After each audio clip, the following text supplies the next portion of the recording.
గోవిందం భజ గోవిందం భజ గోవిందం గోవిందం భజ మూఢమతే. బాగున్నప్పుడు మనం అందరూ చక్కగా అందరూ పలకరించారు, అదొకలా ఉంటుంది.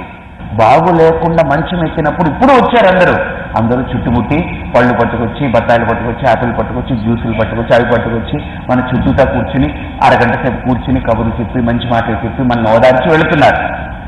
ఇది ఒక స్టేజ్. ఇంకొక స్టేజ్ వస్తుంది, అసలు మనం ఉండం, మనం వెళ్ళిపోయాం నేను పడేసి. ఇది అలా పడుంది. ఎవరైనా వచ్చి పలకరిస్తారండి దాన్ని?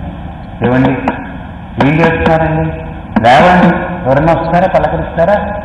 పోయాడు లేకపోతే పోయింది అనే ఒక వార్త వెళితే వాళ్ళు వచ్చి అక్కడ నిలబడి మౌనంగా చూసి 4 కంటిబొట్టు అలా రాల్చి వెళ్ళిపోతారు.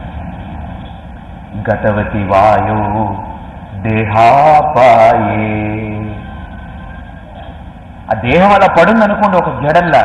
అందరూ వస్తారు, చూస్తారు, అలా ఏం మాట్లాడలేరండి. వాళ్ళు ఏం మాట్లాడతారు? మాట్లాడితే ఏమైనా స్పందన ఉంటుందా? దాంట్లో ఏమైనా రెస్పాన్స్ ఉంటుందా?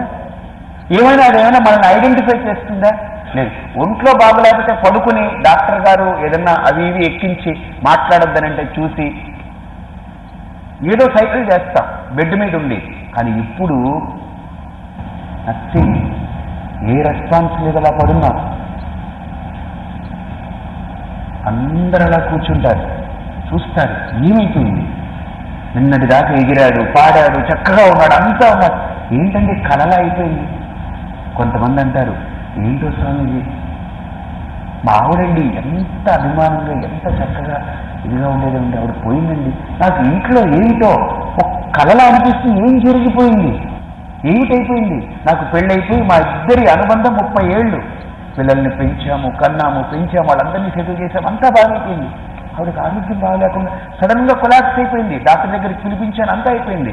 హాస్పిటల్కి తీసుకురండి అని డాక్టర్ గారు వెళ్ళారు. తీసుకెళ్లే ప్రయత్నంలోనే ఆవిడ పోయింది, నా చేతుల్లోనే పోయింది. తీసుకెళ్ళాము, కాల్ చేశాను ఆవిడ్ని, నా కొడుకు కాల్ చేశాడు ఆవిడ్ని. అసలు నాకేం అర్థం కావట్లేదు, ఏం జరుగుతుంది ఇక్కడ? ఇటు కళ్ళ అయిపోయిందండి అంతా, ఇటు ఏం అర్థం కావట్లేదు నాకు.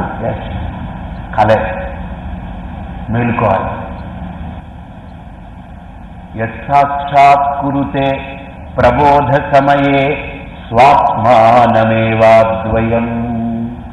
తస్మై శ్రీ గురుమూర్తయే నమయిదం శ్రీ దక్షిణామూర్తయే. లేవాలి, లేచి నిలబడాలి. మనిషి లేచి నిలబడి ఆలోచించాలి. కాబట్టి ఎప్పటికైనా గుర్తుపెట్టుకోండి, ఇక్కడ శంకరులు అనేటువంటి మాట మనం పోయాము. రమణ మహర్షి ఆయన అనుభవం ఏంటంటే, ఆయన యొక్క పరిచయం చెప్తూ ఆయన జీవితంలో ఒక ఘట్టం ఏంటంటే, ఆయన 10th క్లాస్ చదువుతూ పరీక్షల కోసం డబ్బిస్తే దాన్ని కూడా కట్టకుండా ఇంట్లో పడేసి అలాగా ఒకసారి ఆయన ఒక శవాన్ని చూస్తారట. అందరూ మోసుకుపోతుంటారు.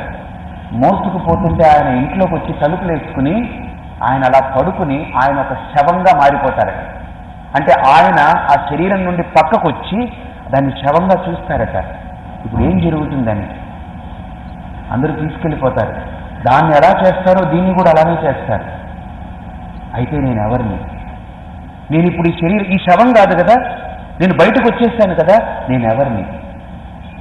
ఈ శరీరం కంటే భిన్నంగా ఉండే నేను ఎవరిని? ఈ శరీరం కంటే విలక్షణమైన నేను ఎవరిని? ఒక ఆలోచన బయలుదేరింది ఆయన, ఒక స్పృహ బయలుదేరింది. ఆయన రియలైజ్ అయ్యారు. ఆయన వెంటనే గుర్తించాడు. ఆయన అన్నారు,